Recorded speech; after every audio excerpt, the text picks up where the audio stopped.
I know it's barely noon, but he's playing his heart out for you up here, crying out loud. Thanks for coming in. Oh, thank you for having me. And welcome back to town. Thank you. Love it here.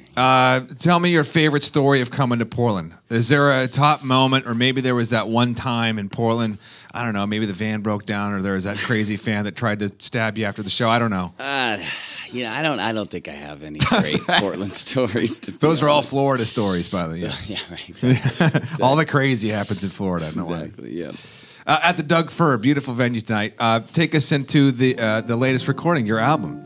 That was Ash and Ember from it. We've been featuring that a lot on our Kink Radio. It sounds great. And, thank you. Tell us about making this record and some of the intricacies that came to be while recording the record. Well, it was I did about half the album up in Rhinebeck, New York, with a producer named John Omani.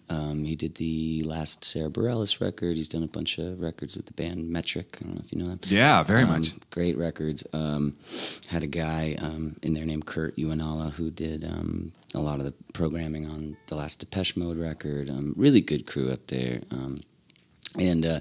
So I did about half the album up there, and then I did half of it back in Nashville, and just kind of, just went for it, man. I just kind of went with my gut and just tried to write all the things I wanted to write and to kind of just do it.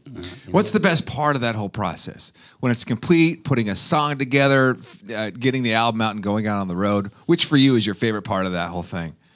Well, this particular part is very satisfying.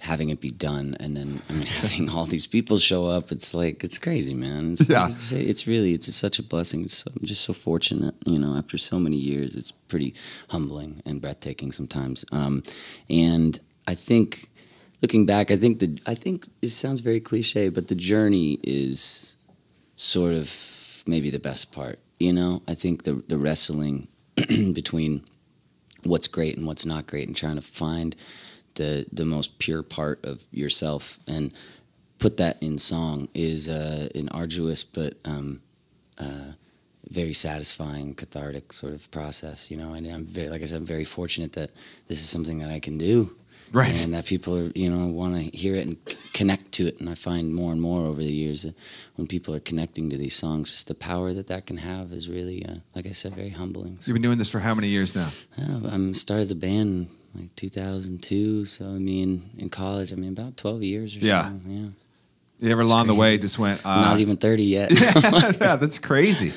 Congratulations on that. Thanks, I'm not 30 yet. Yeah.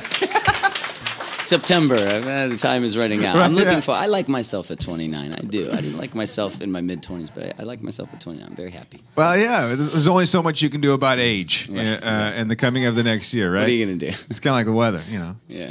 Well, thank you so much for spending some time with us today. I know it's pretty early on musician rock star time. Strangely enough, I have a wife and 3 kids, and so we're up very early all the time. Not to take away from, we had a drive from San Francisco. It's all good, and that we're pretty used to that drive now. But yeah, this is easy, man. 11 a.m.'s like. You got the whole family on the road? No, I wish. Oh, okay. We have done that in the past, but I'm just out in the. Sorry, I'm out in the van. Okay, yeah. All right. Yeah. Well, thank you so much. Appreciate it. Yeah. At the Doug Fir tonight, Augustana, everybody. One more time.